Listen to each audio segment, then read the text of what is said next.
Hari ini saya akan menunjukkan kepada anda drama pengembaraan, filem misteri tahun 2019 bertajuk Ad Astra.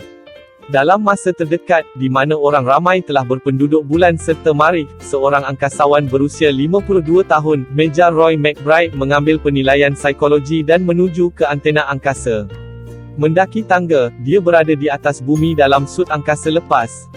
Tiba-tiba semuanya mula runtuh dan lengan mekanikal terlepas. Selepas beberapa bling-bling swoosh, dia melompat ke bawah ke tuil kuasa dan menyaaktifkannya.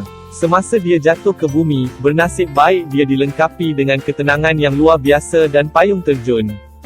Dia mengelak daripada hilang kesedaran seperti orang lain yang jatuh di sebelahnya. Dia juga terselamat daripada seseorang menghempas badan mereka melalui badannya payung penerbangan. Ah ya, seorang yang tabah. Mungkin itulah hakikat yang dia tidak mempunyai sesiapa untuk mengecewakan.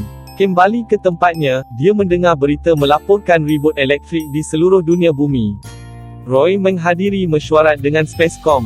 Kagum dengan resumenya, mereka bertanya kepadanya sama ada khabar angin itu benar bahawa dia tidak pernah mengalami nadi melebihi 80 semasa mana-mana laluan angkasa lepasnya. Anehnya, walaupun sepanjang masa run-up sistem, apabila mereka bertanya kepadanya sama ada dia pernah berkahwin atau mempunyai anak, dia menjawab bahawa dia tidak mahu menundukkan orang lain kepada kehidupannya yang berbahaya. Maklumat rahsia tentang asal-usul ribut elektrik disampaikan. Neptun melepaskan sinar kosmik pecahan zarah bertenaga tinggi. Ditekankan bahawa tindak balas berantai yang tidak terkawal melepaskannya antimatter mungkin boleh memusnahkan semua kehidupan. Adalah dipercayai bahawa bapanya, Clifford McBride, pengembara angkasa lepas perintis, masih hidup berhampiran Neptun. Kru Projek 5 pergi ketika Roy berumur 16 tahun dan terputus hubungan 20 tahun lalu. Apabila berita bahawa bapanya mungkin masih hidup, fikiran Roy nampaknya berlumba-lumba dan ini kali sila like dan subscribe channel kami. Terima kasih. Pertama dia menunjukkan tanda-tanda kesusahan. Mereka meminta Roy menghantar mesej peribadi yang selamat dari Marikh ke Projek 5 dengan harapan bahawa dia ayah akan balas. Dia mesti mengembara secara komersial ke bulan untuk merahsiakan misi itu. Roy mengenang masa lalu dan melihat rakaman lama bapanya, optimis mencari kehidupan baru. Dia baru sahaja terbang melepasi Mushtari dan pada akhirnya berkata, "Saya sayang awak, nak." Kolonel Thomas Pruitt, kawan lama bapanya, akan menemaninya misi beliau. Roy memberitahunya bahawa dia percaya bapanya sudah meninggal dunia. Pruitt ialah seorang angkasawan selama 31 tahun dan menjelaskan dengan jelas sejauh mana ruang boleh menggoda seseorang ke tahap pelarian yang lain. Berdasarkan pemikirannya sendiri untuk melarikan diri, dia percaya ada kemungkinan dia masih hidup. Semasa bersiap untuk perjalanannya ke bulan, dia mempunyai ingatan tentang bercinta dengan Hawa. Dia mula menghantar mesej suara peribadi memberitahunya bahawa dia tidak pernah mahu dia pergi, tetapi memutuskan untuk tidak melakukannya. Dia terbang ke bulan pada iklan futuristik syarikat penerbangan. Roy mengulas bahawa teknologi ini adalah jenaka berbanding impian yang pernah mereka alami. Memandangkan mereka mempunyai planet lain untuk dilombong dan digunakan sebagai destinasi, dia memanggil manusia pemakan dunia. Dia percaya bapanya akan meruntuhkan semuanya jika dia melihatnya. Ia menjadi jelas betapa Roy percaya dalam bapanya, Wira. Semasa dia bercakap dengan Kolonel Pruitt sekali lagi, dia menganggap usaha mereka terdesak paling baik. Masalah timbul kerana penerbangan sambungannya ke Marikh berada di bahagian gelap bulan. Jalan di sana sepatutnya bukan tanah manusia. Sepanjang perjalanan, tembakan dilepaskan ke arah rover Roy dan panggilan terdesak untuk sandaran dibuat. Selepas diserang peluru, Roy menyebabkan samannya tercucuk, nasib baik dia boleh tutup. Roy menembak ke arah musuh, rovernya melancarkan kawah tetapi mendarat dengan selamat. 2 peluru berpandu dilepaskan dari stesen, mengeluarkan lanon yang mengejar mereka. Semua orang yang mengiringi mereka binasa. Kolonel Pruitt berkata dia tidak akan membuat ke Marikh kerana dia cedera dalam pertarungan itu. Dia mahu dia tahu kebenaran tentang misi dan memberinya pemanduan. Roy memasang Cepheus ke Marikh dan penstabil mood. Diedarkan, "Petani, adakah anda rasa seorang yang tabah seperti saya memerlukan ubat-ubatan bodoh ini?" The memandu, Thomas, memberinya mendedahkan misi sebenar, untuk memusnahkan setiap sisa terakhir Projek 5. Dalam perjalanan ke Marikh, mereka menerima panggilan kecemasan. Co-pilot menjadi takut, jadi Roy mengambil tempatnya dan menaiki kapal bersama Kapten. Mereka berpisah dan apabila Roy tidak dapat meminta Kapten Tanner menyalin melalui kom, dia mendapati dia bergetar. Apabila dia semakin hampir, dia melihat seekor babon besar sedang memakan Kapten. Sebaik sahaja primata melihat Roy, ia menyerang. Roy bergaduh haiwan itu mati. Dia mengejutkannya dengan peranti. Semasa dia menangkap Tanner, seekor lagi babon menyerang. Dia tutup pintu palka dan melepaskan tekanan di dalam bilik dengan babon. Roy mengelak topi keledar dengan pita pelekat dan kembali dengan bekas Kapten. Co-pilot kini mestilah Kapten dan Roy mengambil tempat duduk pembantu juruterbang. Semasa mendarat, sudut roket terkeluar dari landasan. Memandangkan ia perlu dibuat secara manual, Roy memerlukan kebenaran daripada ketua juruterbang. Dia berulang kali meminta perintahnya, tetapi dia dibekukan dengan ketakutan dan tidak dapat bertindak balas. Apabila tiada masa lagi untuk ragu-ragu, Roy mengambil keputusan sendiri. Dia menstabilkan kapal udara dengan tumpuan yang tenang. Dia mengulas tentang cara dia akan mengelak daripada melaporkan kejadian itu apabila ia selesai. Apabila mereka memasuki kemudahan bawah tanah, mereka mendapati bahawa mereka telah mendarat semasa lonjakan kuasa. Roy ditemui oleh Helen Lantos, ketua operasi di Marikh. Penghantaran laser selamat disediakan dan Roy diberikan skrip pratulis. Dia membaca mesej secara robotik dan menjelaskan bahawa mereka akan menawarkan misi menyelamat, tetapi mereka tidak mendapat respons. Dia sentiasa tahu Spacecom menggunakan dia.